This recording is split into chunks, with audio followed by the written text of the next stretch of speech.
తిరుపతి లడ్డు కల్తీ వివాదం ఎటువైపు వెళుతుంది? పవన్ కళ్యాణ్ రీసెంట్గా ప్రెస్ మీట్ పెట్టి మాట్లాడిన తర్వాత దీనిపైన ప్రకాష్ రాజ్ రియాక్ట్ అయ్యారు.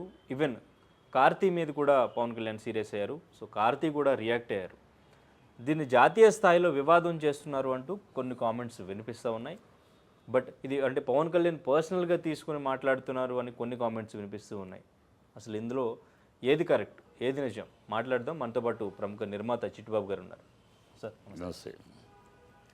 ఈ వివాదం మొత్తం చూసిన తర్వాత, ఈ పవన్ కళ్యాణ్ గారు పెట్టిన ప్రెస్ మీట్ చూసిన తర్వాత, అంటే ఫస్ట్ మనం కార్తీ చేసిన కామెంట్స్ గురించి మాట్లాడితే, కార్తీ చేసిన కామెంట్స్లో తప్పేమైనా ఉందా? సో పవన్ కళ్యాణ్ రియాక్షన్ మీద మీరేమంటారు? పవన్ కళ్యాణ్ రియాక్షను చాలా తప్పు. అనవసరంగా ఇప్పుడు పవన్ కళ్యాణ్ అసలు ఈ విషయం మీదే పవన్ కళ్యాణ్ ప్రెస్ మీట్ పెట్టి మాట్లాడటమే తప్పు. ఎందుకంటే నిజానిజాలు తెలియకుండా పిచ్చితనంగా ఏదో చంద్రబాబు అనగానే చంద్రబాబుకు తాళం వేస్తే ఇస్తాడు మాట్లాడితే ఏం జరిగింది అక్కడ? 2019 నుంచి 2024 దాకా ఏఆర్ ఫుడ్స్ వాళ్ళు ఇంతవరకు వాళ్ళే సప్లై చేయలే. ఏఆర్ ఫుడ్స్ అనేది ఇది సప్లై 2019 నుంచి ఒక్క లీటర్ 1 కిలో నెయ్యి కూడా వాళ్ళు సప్లై చేయలే. తర్వాత కరుణాకర్ రెడ్డి వచ్చాడు. కరుణాకర్ రెడ్డి వచ్చినాక కూడా ఏప్రిల్లో ఆయన రిజైన్ చేసేదాకా కూడా వాళ్ళు సప్లై చేసి 1 కిలో కూడా వాళ్ళే సప్లై చేయలే. వాళ్ళకి ఆ టెండర్లో లేరు, వాళ్ళకి ఆర్డర్ లేదు, వాళ్ళు టెండర్కి అప్పుడు పార్టిసిపేట్ కూడా చేయలేదు. అది తీసుకొచ్చి ఇప్పుడు జరిగింది, ఎప్పుడు జరిగింది? ఇది జూన్లో జరిగింది. జూన్ నాటికి కొత్త ప్రభుత్వం వచ్చింది. దాంట్లో చూడాలి, ఏఆర్ సంబంధమే లేదు, ఏఆర్ సప్లై చేయలేదు. అది పట్టుకుని వాళ్ళు ఎప్పుడు వీళ్ళు జూన్లోకి జరిగితే ఏప్రిల్లో వచ్చింది. అంత అస్తవ్యస్తంగా ఉంది. ఆ పిచ్చి అబద్ధం. చంద్రబాబు దేవుడిని కూడా రాజకీయాలు కూడా క్షుద్రంగా చీపుగా చిల్లరతరంగా చేస్తున్నాడు దేవుడి విషయంలో. దేవుడు అది జరిగింది కాదు. అయినా ఇప్పుడు ఇంకోటి ఉంది, అసలు సిస్టమ్ ఉంది అక్కడ. 3 టెస్టులు తీస్తారు, 3 శాంపుల్స్ ఇస్తారు, పోతే ఆ బండి లోపలికి కూడా వెళ్ళదు. బండి బయట ఇవన్నీ జరుగుతాయి. టెస్ట్ తీసి సక్సెస్ అయ్యే ఎస్ అంటేనే ఆ నెయ్యి లోపలికి వెళ్తుంది. ఈ లోపల నెయ్యి లోపలికి వెళ్ళినట్టు, అది అయిపోయినట్టు, లడ్లు తయారు చేసినట్టు, భక్తులు తినేసినట్టు, ఈ దుర్మార్గమైన దేవుడి విషయంలో దుర్మార్గపు అబద్ధాలు ప్రాపగాండ చేస్తాడు చంద్రబాబు. అది నిజానిజాలు తెలుసుకోకుండా ఇప్పుడు వస్తాయి, రేపు కోర్టులో వస్తే తెలుస్తుంది. అప్పుడు ఏం చెప్తాడు పవన్ కళ్యాణ్? ముందు వెనక చూడకుండా, ఏమిటని తెలుసుకోకుండా, తను ఒక మినిస్టర్వి, ముందు వెనక చూసుకోవాలి, తెలుసుకోవాలి. ఏంటిది, ఎంతవరకు ఏంటి? చంద్రబాబు అన్నాడు, ఏమన్నా మనం తాళం వేసేయాలి. ఆ టైపు రాజకీయం ఆయన కరెక్ట్ కాదు.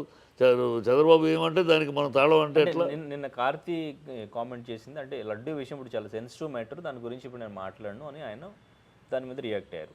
అంటే అసలు అనడం, అది సెన్సిటివ్ మ్యాటర్ అనడం కూడా కరెక్ట్ కాదు అనేది పవన్ కళ్యాణ్. అదే అన్న, ఎలా అంటాడు అంటే ఈ పవన్ కళ్యాణ్కి ఎట్లా ఉందంటే, సినిమా ఫీల్డ్ మొత్తం అందరూ కూడా చేస్తే వాళ్ళ దీనికి వాళ్ళ కూటమికి సమర్థించాలి, లేకపోతే ఏమి అనకూడదు. సో ఈ పిచ్చితనంగా ఉంది. తప్పితే అది కూడా ఇది చేస్తాడట ప్రాయశ్చిత్త దిశ. దేనికి చేస్తాడా ప్రాయశ్చిత్త?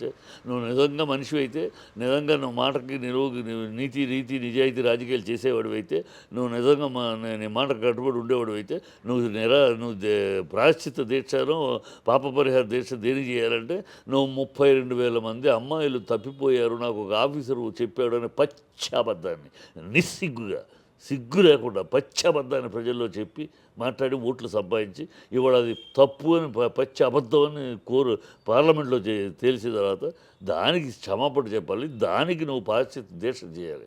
దీనికి కాదు. ప్రాయశ్చిత్త దీక్ష చేస్తే పవన్ కళ్యాణ్ దానికి నిస్సిగ్గుగా నేను రీతిగా నిజాయితీగా రాజకీయాలు చేయడానికి వస్తానని చెప్పి ఇదే వాడే అబద్ధాలు ఓట్ల కోసం ప్రజలు మభ్యపెడతావా? 32,000 అమ్మ. ఆ రోజుల్లో ఆంధ్ర రాష్ట్ర పరువు తీసావు. ఆంధ్ర రాష్ట్ర మగపిల్లకి ఆడపిల్లలు ఇవ్వటానికి కూడా భయపడ్డారు ఇతర రాష్ట్రాల్లోంచి. అంత పరువు తీసావు.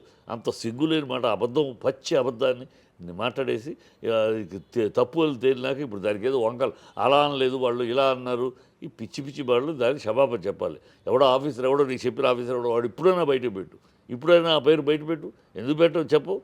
పచ్చి అబద్ధాలు పాడి దానికి చెయ్యి, దానికి ప్రాయశ్చిత్తం చేయి. నేను రాజకీయం కోసం, ఓట్ల కోసం, చంద్రబాబు సంకరాకటం కోసం నేను అబద్ధాలు ఆడాను, ఆయన కోసం అబద్ధాలు, ఇప్పుడు దానికి ప్రాయశ్చిత్తం చెయ్యి. ఓకే, ప్రకాష్ రాజ్ చేసిన ట్వీట్లో ఇంతకుముందు చేసిన ట్వీట్లో ఏదైనా తప్పు ఉందంటారా? ప్రకాష్ రాజ్ చేసిన మొదటి దీంట్లో సగం కరెక్ట్, సగం అతను అంటలో ఇది జాతీయ విషయం కాదు, రాష్ట్ర విషయం. రాష్ట్రంలో తిరుపతిలో జరిగింది, ఇక్కడ జరుగుతుంది, దాన్ని జాతీయం ఎందుకు చేస్తావు అని అడగటంలో తప్పులేదు. కానీ అదే కంటిన్యూషన్ ఏమన్నా అంటే ఈ మతాల చిచ్చు, మత చిచ్చు పెట్టదు. మత చిచ్చు ఏముంది? తప్పుడు మాట అది. మత చిచ్చు ఏముంది? ఇది హిందూ మతానికి సంబంధించిన విషయం. హిందూ సంబంధం దీనిలో హిందువులు తెలుసుకోండి. దీనిలో మతం ఏముంది? వేరే మతం ప్రమేయం ఏముంది? సప్లై చేసినాడే వేరే మతం కాదు కదా. సో ఇవన్నీ పిచ్చి మాటలు. అదే సగం ఆ మాట వరకు కరెక్ట్. రాష్ట్ర విషయం నువ్వు కేంద్రానికి తీసుకెళ్తావు, సెంట్రల్ దేశ ఇష్యూ ఎందుకు చేస్తావు అంత వరకు ఓకే. ఈ మాట రెండో మాట తప్పు.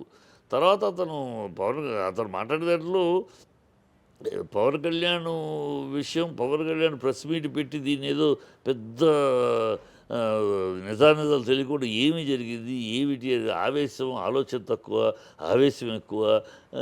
ఈ తప్పితే పవన్ కళ్యాణ్లో ఒక విధానము, ఒక పద్ధతి, ఒక మినిస్టర్ లెవెల్లో ఏం మాట్లాడాలి, మనం ఆలోచించే విషయం ముందు వెనక తెలుసుకుని మాట్లాడాలి.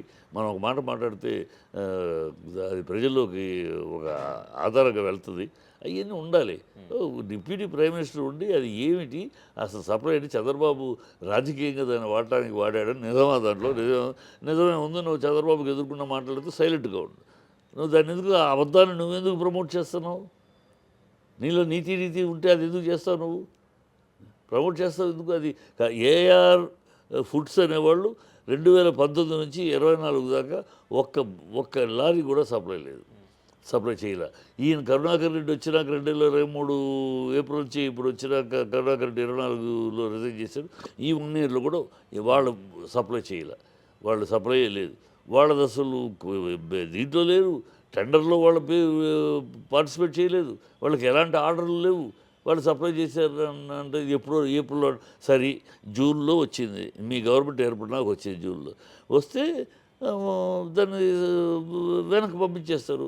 ఈ గతంలో నువ్వు 2014 నుంచి 19 దాకా నీ పీరియడ్లో 14 సార్లు రిజెక్ట్ అయింది నెయ్యి.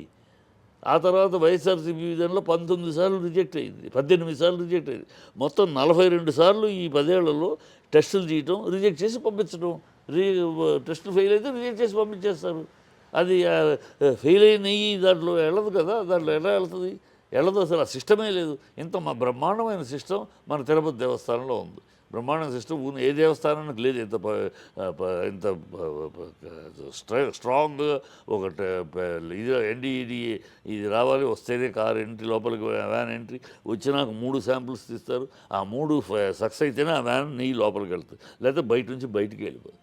ఓకే, అది అంత సిస్టమ్ ఉంటే దాంట్లో ఎలా జరిగింది, ఏమిటి, ఇలా ఇది ఎప్పుడుది? ఏప్రిల్ది ఇప్పుడు అంటారు. ఏప్రిల్లో ఎలా సప్లై వచ్చింది? ఓకే, అంటే ఈవెన్ మంచు విష్ణు కూడా దీని మీద రియాక్ట్ అయ్యారు. అంటే లడ్డు ప్రసాదం అనేది ప్రసాదం మాత్రమే కాదు, ప్రతి హిందూ యొక్క ఎమోషన్. అంటే ఇప్పుడు పవన్ కళ్యాణ్ ప్రెస్ మీట్లో పెట్టి మాట్లాడేది కూడా అదే, సనాతన ధర్మాన్ని అపహాస్యం చేసేలాగా. అది ఎవరు చేస్తున్నారు? అపహాస్య ధర్మాన్ని వాడు చంద్రబాబు చేస్తున్నాడు. చంద్రబాబు అపహాస్యం చేస్తున్నాడు. అది రిజెక్ట్ అయిపోయిన నెయ్యి రిపోర్ట్ తీసుకొచ్చి దాంతో లడ్డూలు తయారు చేశారు, అది భక్తులు తిన్నారు అని పచ్చి అబద్ధాన్ని చంద్రబాబు చెబుతున్నాడు. విశ్వాసాన్ని అందరికీ కూడా ఎంతోమంది అయ్యో ఈ లడ్డు తినా మనం అని అనుమానం.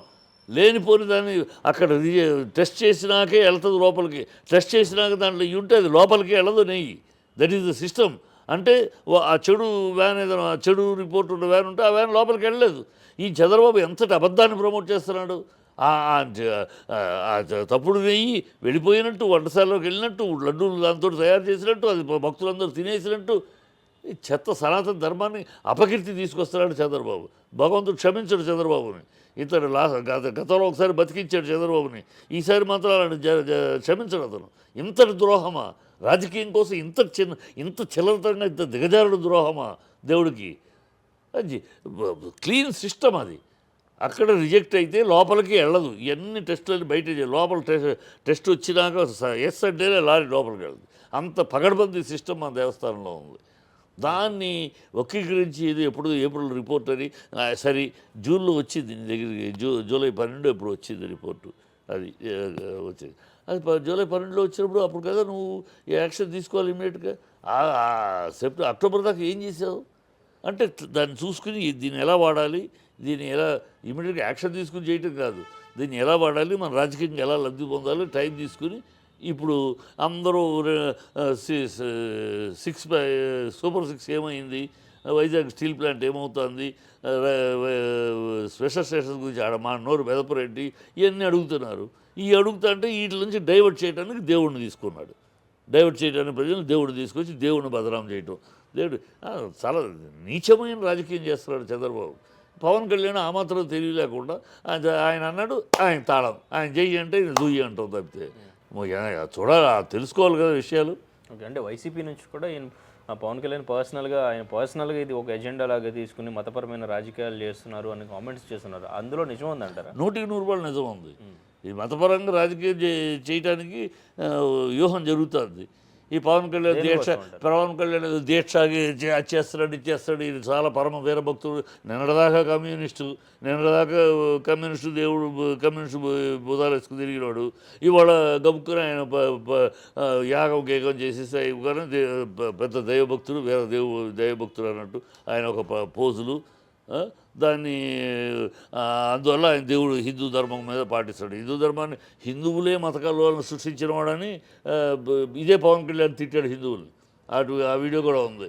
హిందువులే అసలు ఈ దేశంలో మత కలవాళ్ళు అని కారణం హిందువులే సెక్యులర్ పేరుని వాళ్ళే నాశనం చేస్తున్నారు, వాళ్ళే చెడగొడుతారు. ఈ నిన్నటిదాకా హిందువులు తిట్టాడు, నిన్నటిదాకా కమ్యూనిస్టు దేవుడిని తిట్టాడు.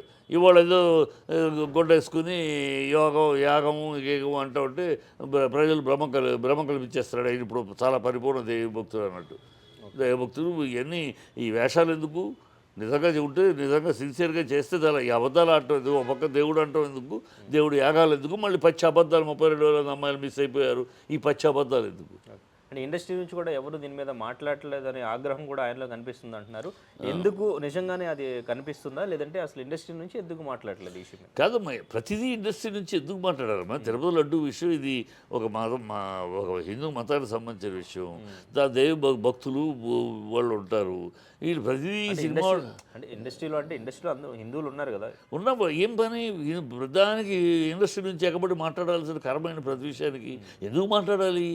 ఎందుకు అది జరిగే చూసేవాళ్ళు ఉన్నారు, దాని పీఠాధిపతులు ఉన్నారు, ఉన్నారు. అన్యాయం జరిగితే పాపం జరిగితే మాట్లాడేవాళ్ళు చేసేవాళ్ళు వాళ్ళు ఉన్నారు. ఇండస్ట్రీలో అందరికీ అదేం పని? ఇప్పుడు నా విషయంతో కొన్ని సోషల్ విషయాల్లో ఇంటర్ఫియర్ అయ్యి అలాంటి వాళ్ళు మాట్లాడతాం.